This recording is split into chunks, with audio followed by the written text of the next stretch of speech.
RDC, plus de 20 personnes condamnées à mort pour l'assassinat de l'ancien président Laurent-Désiré Kabila ont quitté la prison de Makala. Ils sont bénéficiaires d'une grâce du président Félix Tshisekedi.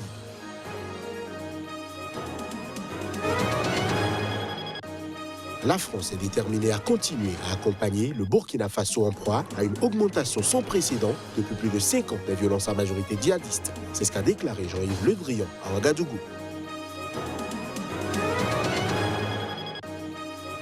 L'hôpital Martin Luther King de Los Angeles est au centre du pic d'hospitalisation lié à la pandémie de Covid-19 observée en Californie. Les conditions de travail difficiles pour le personnel soignant des États-Unis.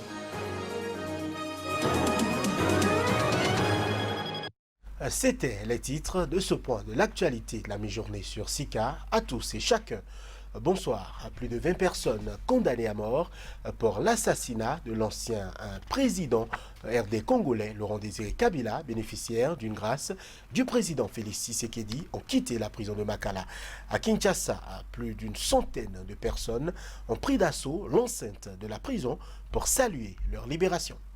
Décontracté et serein, coiffé de son képi de militaire, Edi Kapeng a été escorté par les forces de sécurité congolaises et une armée des Tassimoto jusqu'à sa résidence où il a pris un bain de foule en milieu d'après-midi. Des danseurs folkloriques ornés de raffia et de plumes haranguaient la foule qui s'est formée pour la circonstance. C'est une cause juste. Tout le monde sait que Edi était innocent. Il n'avait pas commis ce meurtre-là. Mais on l'a mis en prison pour des raisons politiques. Âgé de 61 ans, Edi Kapeng et 21 autres militaires ont auparavant participé à une cérémonie officielle organisée dans l'enceinte de la prison ce vendredi pour marquer leur libération. Nous sommes ici pour faire des bénéficiaires à certains de nos compatriotes de la grâce présidentielle accordée par le président de la République. Un 23e homme, un civil, Georges Leta, ancien chef de l'Agence nationale des renseignements, ANR, est également sorti de prison mais n'a pas assisté à la cérémonie en raison d'une maladie. Les 23 hommes, bénéficiaires de mesures d'une grâce du président Félix Tshisekedi, avaient été condamnés à mort en juillet 2001 par un tribunal militaire pour l'assassinat de l'ancien chef de l'État Laurent-Désiré Kabila, tombeur du dictateur Joseph Désiré Mobutu. Oui, nous devons savoir quand même qui a fait quoi. Parce que je viens de passer, j'ai dit, 7338 jours en prison. Mais nous devons quand même savoir la vérité. Qui a tué Kabila?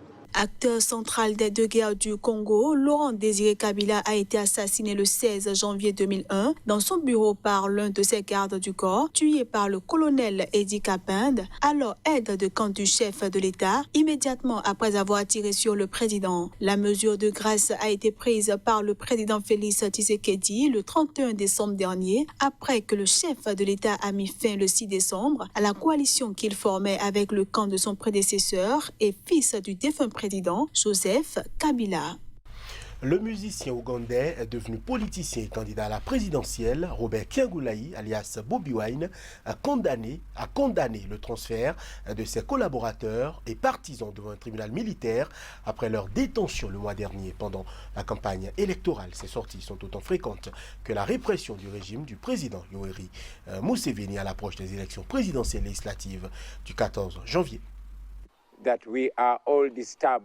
Nous sommes tous troublés par le maintien en détention de nos camarades qui ont été arrêtés à Kalangala le 30 du mois dernier, l'année dernière. Si certains d'entre eux, 46, ont finalement été libérés, d'autres ont été détenus en permanence. Nous avons appris que d'autres, dont le musicien Nubian Lee, mon garde du corps, Eddie Mutwe, et certains journalistes, ont en fait été transférés à la prison militaire de Makindye. Cela se passe après que le tribunal ait libéré sous caution ses frères et sœurs, mais ils ont été continuellement maintenus en détention et ils ne les ont pas libérés pendant 4 jours. Nous continuons donc de condamner cet abus à la loi. Nous continuons de condamner les abus du système judiciaire par les militaires.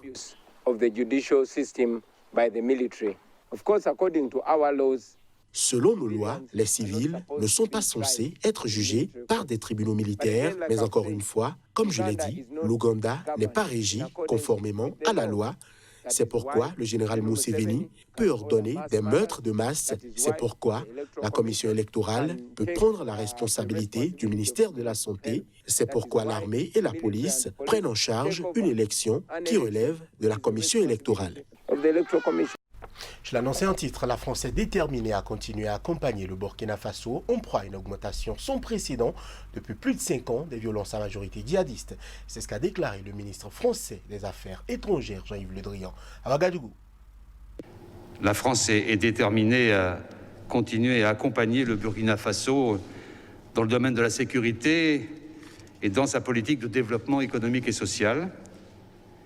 Dans le domaine du développement d'abord, l'action de la France intervient en priorité dans le cadre du programme Urgence Sahel. Jean-Yves Le Drian se prononçait après un long entretien avec le président burkinabé, Roch Marc Christian Kaboré. Le ministre a dit être à Ouagadougou pour une visite de soutien après la réélection en novembre du président Kaboré qui débute son second mandat. Le Burkina Faso est avec le Mali et le Niger l'un des pays les plus touchés par le djihadisme et les violences dans un conflit au Sahel qui ne cesse de s'étendre depuis ses débuts en 2012 dans le nord du Mali. Début 2020, suite à une série d'attaques aussi nombreuses que meurtrières contre des camps militaires des 3 pays dans la région dite des 3 frontières entre Mali, Burkina Faso et Niger, la France et les pays sahéliens avaient décidé ensemble à Pau d'accentuer leur action.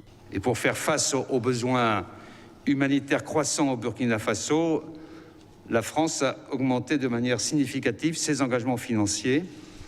En 2020, l'aide humanitaire française s'est élevée à plus de 10 millions d'euros.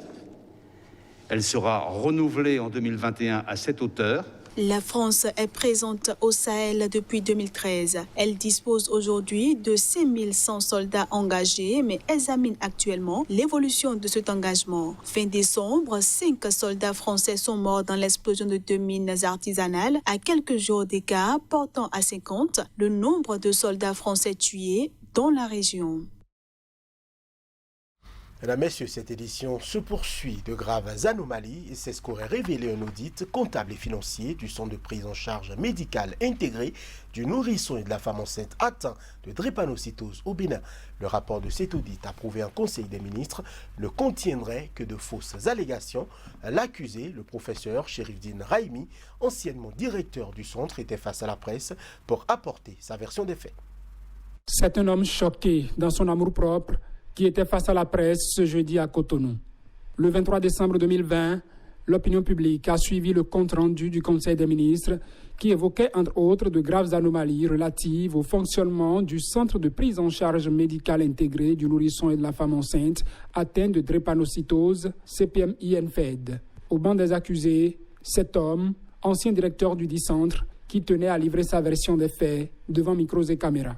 J'ai rencontré les membres de cette commission une seule fois, lors de leur visite de courtoisie d'accueil. Et cette commission, à date, ne m'a jamais notifié la fin de sa mission. Plus grave, la commission ne m'a jamais entendu sur mes contre-observations, encore moins me faire retour de son opinion avant la rédaction de son rapport définitif. La commission n'a jamais élaboré un rapport provisoire à moi, adressé par elle, et reçu en vue de faire mes contre-observations. C'est faux et c'est très malveillant.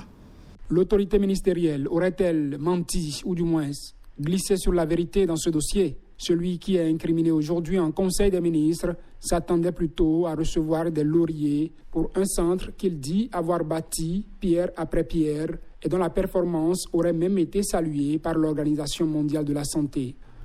En attendant d'avoir l'opportunité de s'expliquer devant qui de droit, l'ancien directeur du CPM-INFED voudrait rassurer l'opinion publique de son innocence dans ce dossier. Pour ma part, je suis dans l'attente de l'écoute du chef de l'État, qui, je sais, aborde l'injustice et les vacheries de ses collaborateurs et ou concitoyens. En ce dossier, je suis convaincu qu'on lui a dit que des mensonges et beaucoup de fausseté pour nuire à ma réputation et au modèle inédit que constitue le CPM-INFED. Sauf à être du registre de l'asile des fous, je ne pourrai jamais commettre l'infanticide de cette véritable marque déposée. Pas cupidité, jouissance, incompétence ou médiocrité.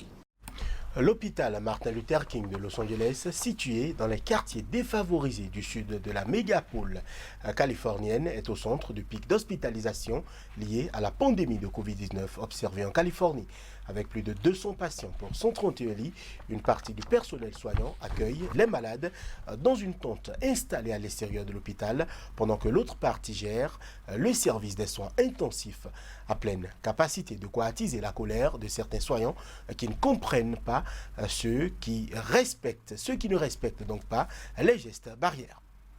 Au cœur de l'hôpital du sud de Los Angeles, même la chapelle a été transformée en salle de soins et des médecins militaires ont dû être appelés en renfort. On a vu tant de morts de Covid-19, dit une soignante, au moment où les États-Unis enregistrent des records de décès quotidiens. Los Angeles est depuis des semaines l'un des principaux foyers de la pandémie et le personnel du Martin Luther King Jr. Community Hospital assure n'avoir jamais été confronté à une catastrophe de cette ampleur. Là, c'est comparable à Washington, à New York, quand la situation était vraiment mauvaise. C'est le pire que j'ai vu. J'ai été dans le sud de la Californie. C'était très dur en fin d'année. Oui, la Californie est frappée assez durement. Le petit établissement, qui ne compte officiellement que 131 lits, accueillait 215 patients, pour la plupart malades du Covid-19. Il vient tout juste de recevoir l'aide de médecins de la Garde nationale, une force militaire de réserve. Si Los Angeles est en ce moment l'épicentre du Covid dans le monde, alors ce quartier est l'épicentre de Los Angeles. Nous sommes un quartier pauvre, composé de minorités, principalement des hispaniques et des afro-américains. C'est ici que les travailleurs essentiels vivent, ceux qui remplissent vos sacs dans les supermarchés, ceux qui conduisent les bus, ceux qui font le ménage. Ces gens vivent dans des maisons bondées et ont du mal à s'isoler. Les États-Unis ont enregistré jeudi un nouveau record de décès quotidiens, frôlant la barre de 4000 morts selon des chiffres de l'université Johns Hopkins qui font référence. Le pays a enregistré plus de 265 000 nouvelles contaminations en 24 heures. Et ce sera tout pour cette édition que nous vous remercions d'avoir suivi.